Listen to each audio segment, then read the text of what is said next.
ilang daang piso na alahas, cellphone. Barya lang daw ang halaga ng buhay ng isang tao para sa mga handang kumitil ng buhay sa pang-hold up sa ating mga lansangan. Ito ang pambihirang kwento ni Joel Mendoza. 5 beses nang muntik mamatay. 5 beses nang nalagay sa bingit ang kanyang buhay. 5 beses nang lumaban sa mga mapanganib na halik ni kamatayan.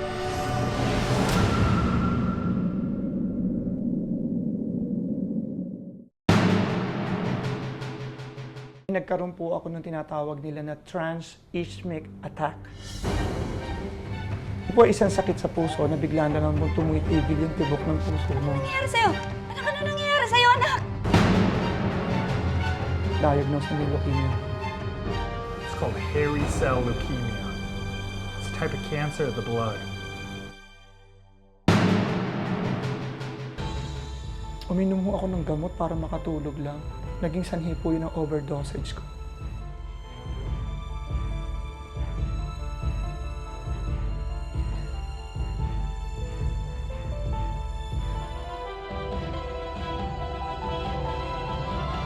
Joel! Joel, ano ginawa mo? Joel, gising na. Nagkaroon po ako ng total seizure attack habang nagmamaneho ako ng kotse. At nag-counterflow po ako, bumangga po ako sa kabilang linya ng highway dun sa San Diego.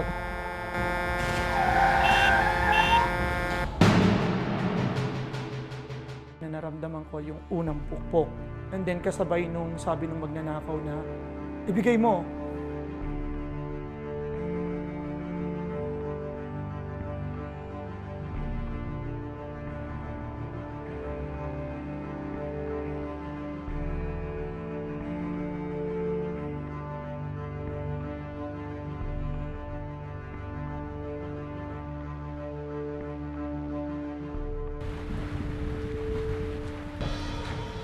Ano lahat ng pera mo? Akin na!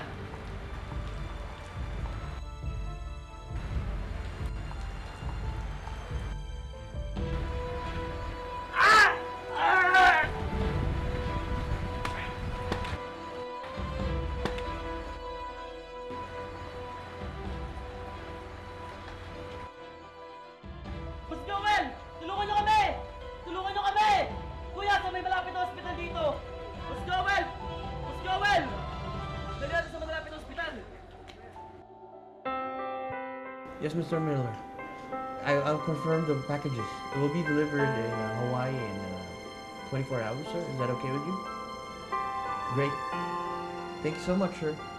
Ako po si Joseph Joel Mendoza, tubong taga San Ildefonso, Bulacan. Noong pong 1997 ay pumunta ako sa Amerika upang pakasalan ng aking kasintahan dito sa Pilipinas na nagpunta na sa Amerika. Naging abala si Joel sa kanyang pagpupursiging makamit ang American Dream. Hanggang noong 1999 po, nagdesisyon akong umattend ng klase, kumuha ng license to become an insurance agent and financial advisor sa Amerika. Wala pa pong 1 taon na ipinromote ako dahil yung quota po ng 2 taon ay nakuha ko sa loob ng 7 na buwan. At ako lang po yung kaisa-isang Pilipino na may mataas na katungkulan sa Amerika. Ako po yung ipinadala dito para maging Senior Vice President and Head of Agency sa buong Pilipinas. Ibinalik po nila ako sa Amerika at bumalik po ako sa San Diego para maging senior partner doon.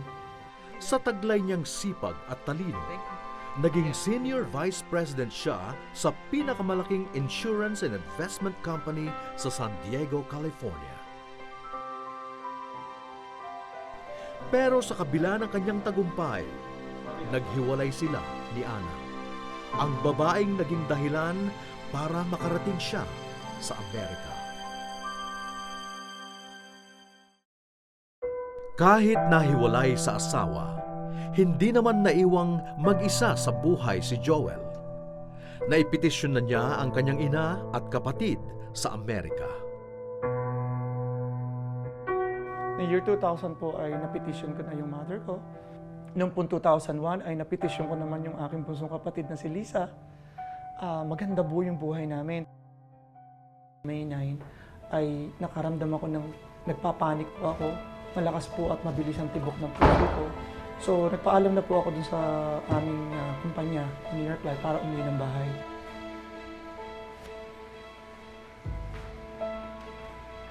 Oh, Joel, anak. Akala ko ba late ka makakauwi ngayon? Sama ng pakiramdam ko eh. Parang kailangan ko ipahinga. Kasi may lakad din ako bukas. Kailangan ko pumunta ng New York. Wala ka naman lagnat ah.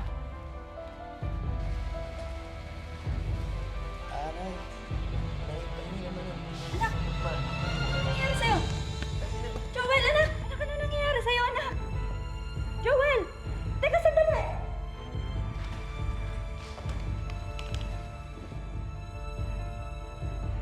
Hello? 911? Is this 911? Can you send an ambulance over? Yes, I think my son is having a heart attack. It's 4771 Harbor Drive. Joel! Joel, sandali lang. Parating na yung 911.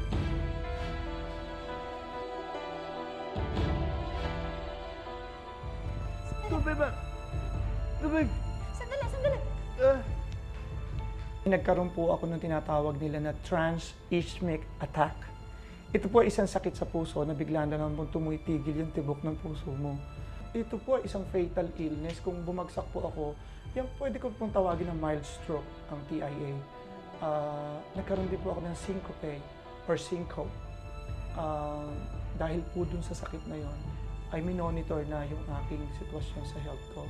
At hindi ko po alam na meron na pala akong masyadong makaramdaman like that because of the stress po siguro sa trabaho. Inatake sa puso si Joel. 3 minutong huminto ang pagtibok ng kanyang puso.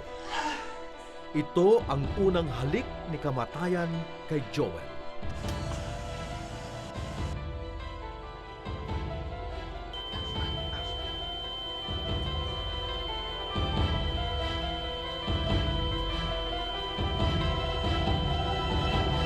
Pero hindi pa niya panahon.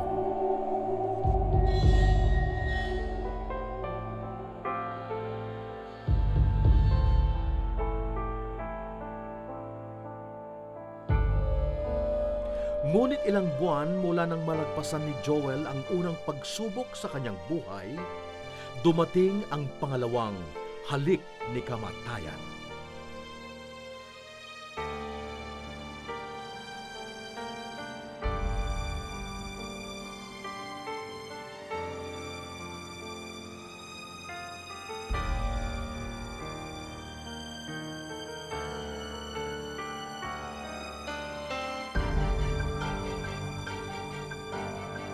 Nararamdaman ko na po nung May na palagi ako pong nahihilo, nagkakaroon po ako ng mga seizure, at saka nawawalan ako ng malay.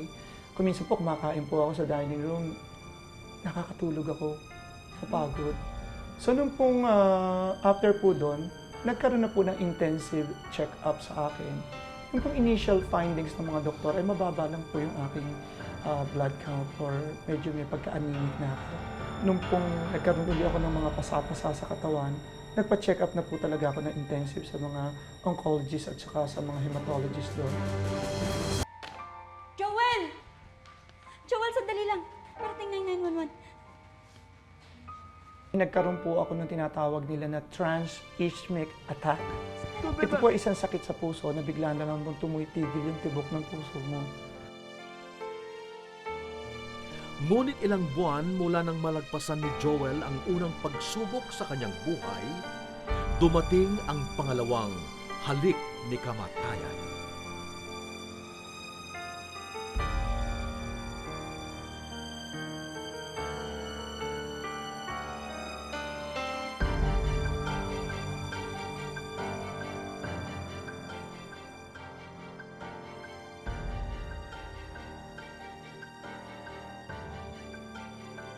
Nung pong nagkaroon ulit ako ng mga pasapasa sa katawan, nagpa-check up na po talaga ako ng intensive sa mga oncologist at saka sa mga hematologist doon.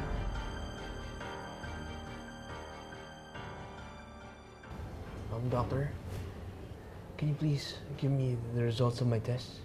Joel, brace yourself. The results aren't good. Okay, just give it straight out to me. What do I have? I'm afraid you have a rare disease that only afflicts 3 people out of 1 million Americans each year. It's called hairy cell leukemia. It's a type of cancer of the blood. Cancer? I guess we need to take you, run a few more tests on you to see if you could go for a purine analog chemotherapy right away.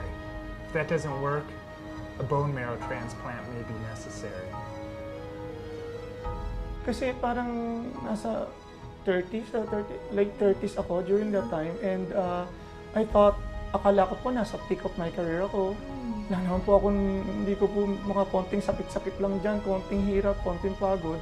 Hindi ko iniinda. Kaya humanap ako ng 3 doktor sa magkakaibang ospital. Pero nung pangatlong opinyon na sinabi sa akin na talagang meron na akong hairy cell leukemia, yun po yung talagang klase ng leukemia na nakuha ko, hindi ko na po talaga kayang dalhin yun. Sobrang depression na talaga yun. At saka parang binagsakan po ako ng langit at lupa. Nung malaman ko na talagang hindi pa pala tapos yung hamon ng Panginoon sa akin.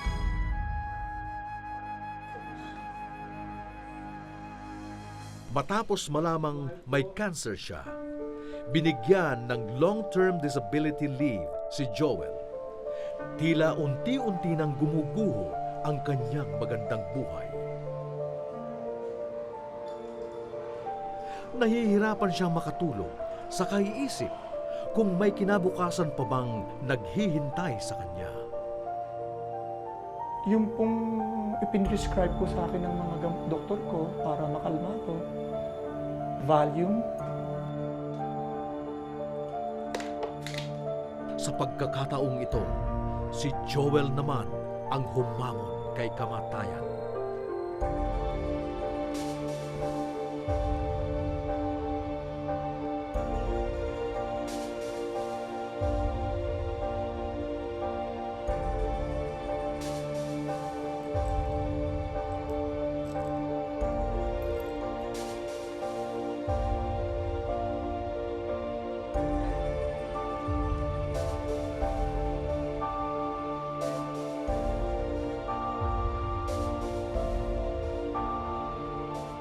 Sakit po ang mga katawan. Init na init ka kung minsan, kahit may aircon, kung minsan naman ginaw na ginaw ka. Di mo na maintindihan kung ano gagawin mo. Uminom ho ako ng gamot para makatulog lang. And naging sanhi po yun ang overdosage ko. Nagkaroon po ako ng overdose. Joel, anak? Tanghali na. Kumain ka na. Joel? Joel! Scared kid.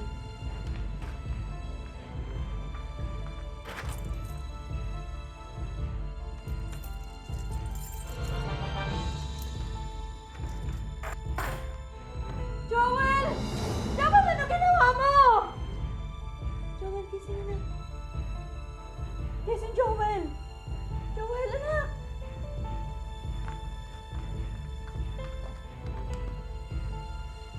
Hello?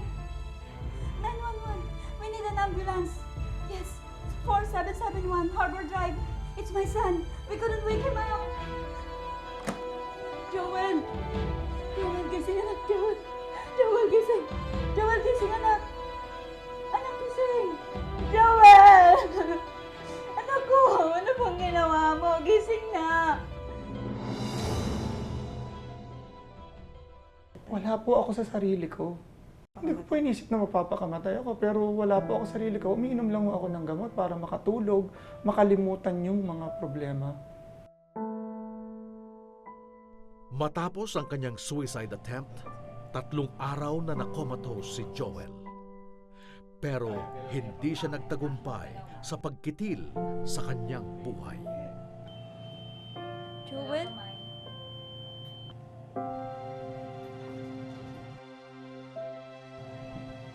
Joel? Joel, anak. Nurse! Nurse!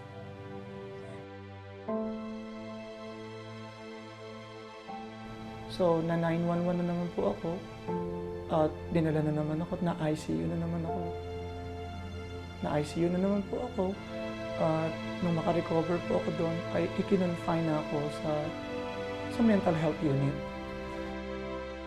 Pagkatapos niyang mabuhay sa ikatlong halik ni kamatayan, kinailangang magpa-psychiatric therapy ni Joel para maibsan ang matinding depresyon na kanyang pinagdadaanan.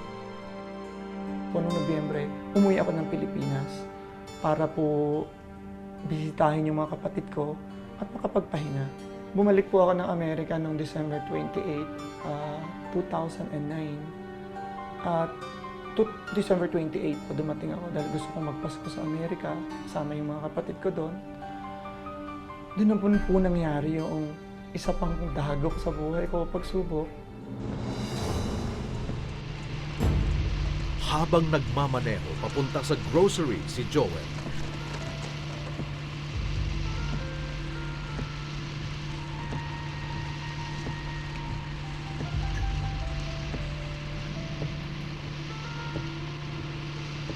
nawalan ng malay si Joel dahil sa kanyang sakit na leukemia.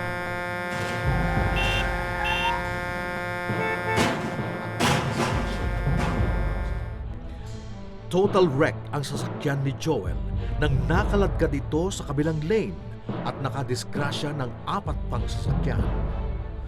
Paano niya aalpasan ang ika-4 niyang halik mula kay kamatayan?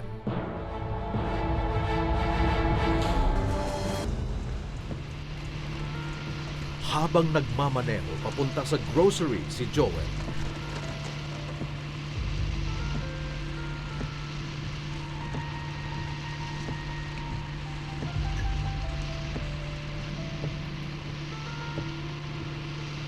nawalan ng malay si Joel dahil sa kanyang sakit na leukemia.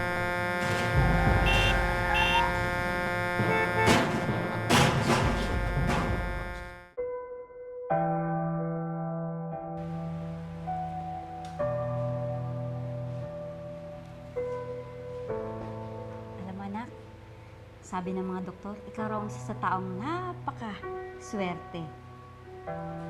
Nay, kung swerte to, mas gugustuhin ko na nang malasin ako. Para matapos na lahat ng problema ko. Anak naman, huwag mo sabihin yan. Marami pa rin tayong dapat ipagpasalamat sa Diyos. Bukas na bukas nga pupunta ako ng simbahan. Magpapa-Thanksgiving Mass ako. Nanay, gusto ko na po magpahinga. Sige na. Anak, sandali ha.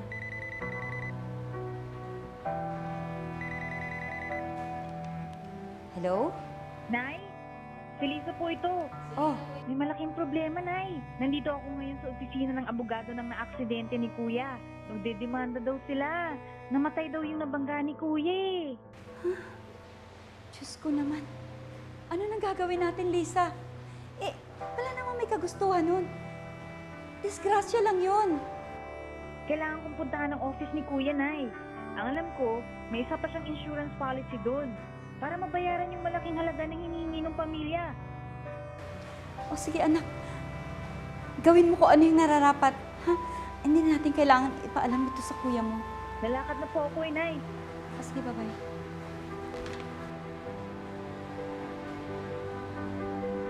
Halika na.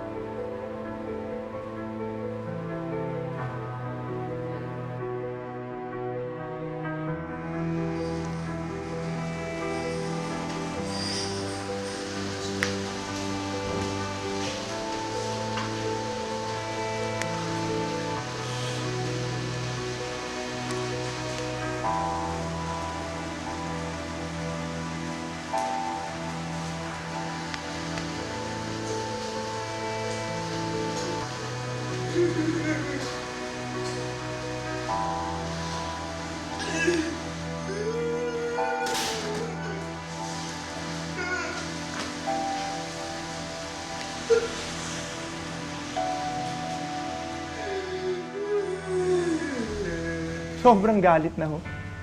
Nagalit na po ako sa mundo. Tinanong ko na po yung Panginoon kung ano ang nagagawa kong kasalanan sa Kanya. Parang para sandali sinasabi din po ng mga kaibigan ko na kahit sinong tao, kahit daw po kaaway nila, hindi nila ipanalalangin mangyari yung nangyayari sa akin. Yun po ang natatandaan ko sinasabi ng mga kaibigan kong Amerikano. Makalipas ang ilang buwan, sa tulong ng kanyang pamilya at malalapit na kaibigan, unti-unting nakarecover si Joel sa mga matitinding pagsubok na kanyang pinagdaanan. Para magkaroon ng pagkakaabalahan, nagsimula siyang gumawa ng mga awiting sumasalamin sa kanyang mga pinagdadaanan. 2011 nang umuwi ng Pilipinas si Joel Mendoza para simulan ang kanyang bagong karir bilang singer at recording artist. Mula noon, pabalik-balik na siya ng Maynila para kumanta at tumulong sa iba't ibang charities dito. Kabilang na ang mga batang may leukemia. Ang kanyang sariling sakit na leukemia, patuloy pa rin niyang nilalabanan hanggang sa kasalukuyan. Tulad ng sinabi ko, 10 medication yung tinitake ko every day on a daily basis para lang makontrol yung every illness na maatake sa akin. Every 3 months, I have to go back to the US para magpatingin sa lahat ng mga sakit ko, yung seizures, depression, the leukemia, and all of those other illnesses na attached doon sa pagtitreat sa akin. Pero hindi ang sakit ni Joel ang magiging dahilan ng kanyang ikalimang halik ni kamatayan. TJ, hanap nga tayo ng mga kainan. Nagugutom ako eh. Kain muna tayo.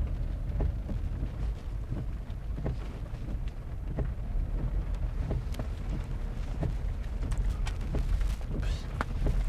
Wala akong pera. Hanap ka muna ng ATM. Ito. Kailangan ko mag-withdraw. Ito ba sa meron dito? Sige.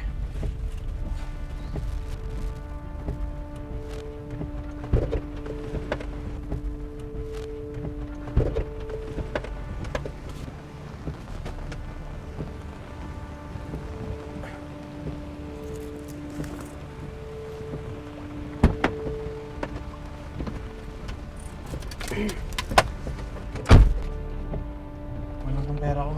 AJ, hanap tayo ng ibang ATM. Kailangan ko mag-withdraw. Tanghali na ako magigising eh. Marami akong kailangang bayaran na bills. Ito ba sa meron dito?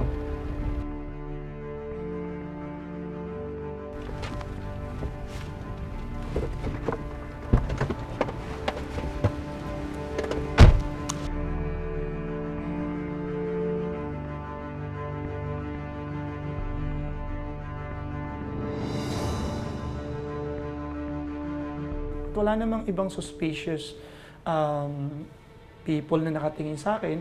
At the same time, maliwanag naman yung lugar. So, nakapag-withdraw na ako.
Ang pera mo.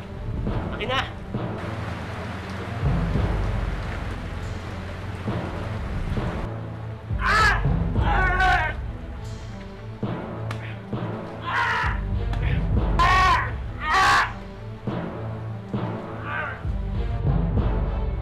bumulwak kaagad yung dugo sa mukha ko. So, yung visibility ko, wala na ako makita. In my blurry vision, nakita ko yung baril na yung tinututok, naramdaman ko na sa bibig ko. So doon medyo nagdasal na ako doon, saka parang nag-struggle din ako ng konti kasi babarilin na ako.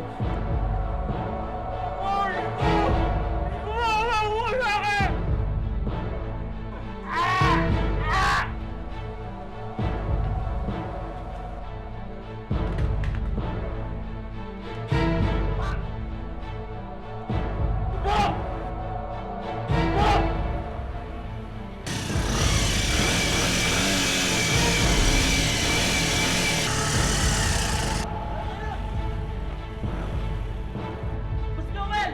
Tulungan niyo kami! Tulungan niyo kami! Kuya, sa may malapit na hospital dito!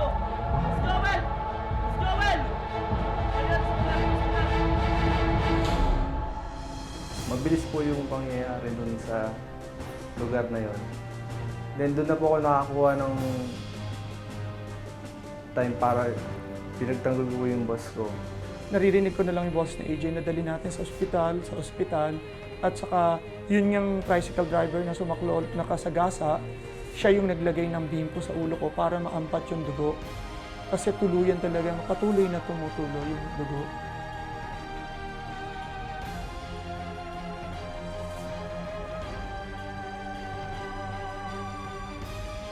Tulungan niyo kami! Tulungan niyo kami! Kuya, sa may malapit na hospital dito! Boss Joel! Boss Joel! Dali natin sa malapit na hospital.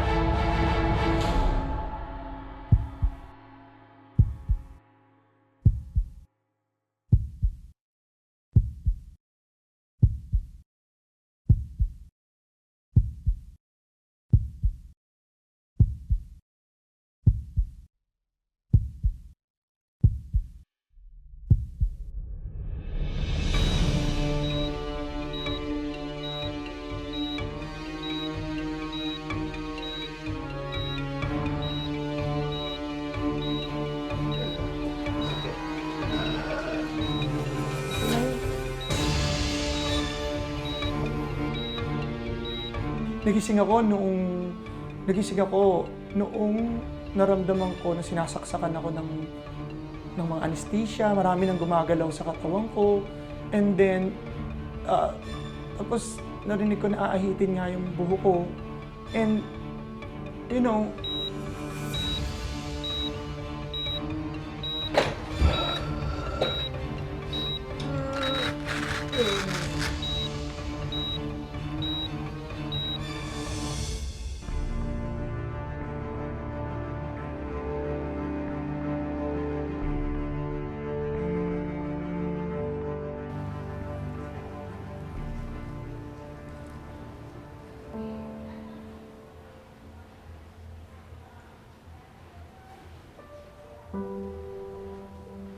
Evelyn.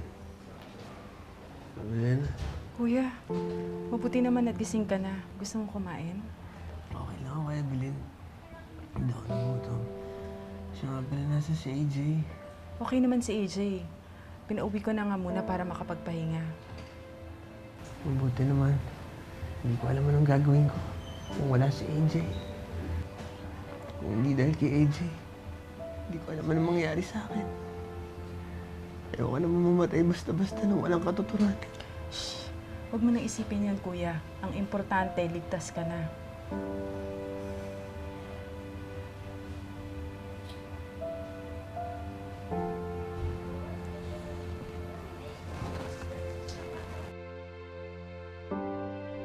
Sa ilang ulit na nalagay sa bingit ng kamatayan ang buhay ni Joel Mendoza, masasabi niyang ang naganap na pang-hold up ang pinaka-traumatic na naranasan niya. 7 buwan matapos ang insidente, hindi pa rin nahuhuli ang mga hold-upper.